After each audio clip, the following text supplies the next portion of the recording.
Downtown Saskatoon wasn't the scene of an emergency this week.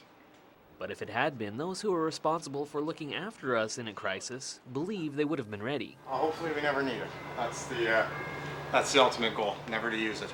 And amidst the millions of dollars of heavy life-saving equipment on display during a National Emergency Preparedness Week demonstration was a rather innocuous-looking bus.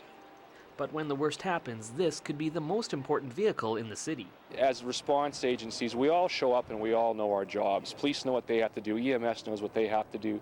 What the command bus does is it gives us a common platform to work in a unified environment where we can get together and collectively come up with some objectives for an incident.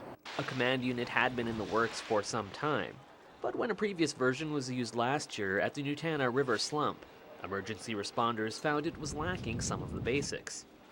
So it has since been equipped with items that essentially make it a high-tech rolling office. We have Wi-Fi on board, we have a couple computers, wireless printers, we've got some digital displays so we can display images to the command staff who are on board, and it's just become much more functional for both tracking resources and planning for an incident.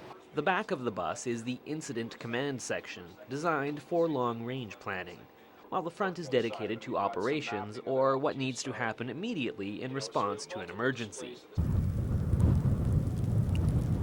While we may be somewhat immune to catastrophes like hurricanes and earthquakes in Saskatoon, there is still the potential for disaster, and the city's plan is a comprehensive one. Our emphasis now is on all hazards planning. So rather than actually think about a threat specific, what we want to think about is what are the commonalities between the different threats. So if a plane crashes and a hazardous materials truck overturns, what are some commonalities? And everyone hopes that they're insulated from disasters, and I think as a society we have a high risk threshold where it always happens someplace else, but eventually we're going to be someplace else. Eventually we're going to be that place, and disasters do happen.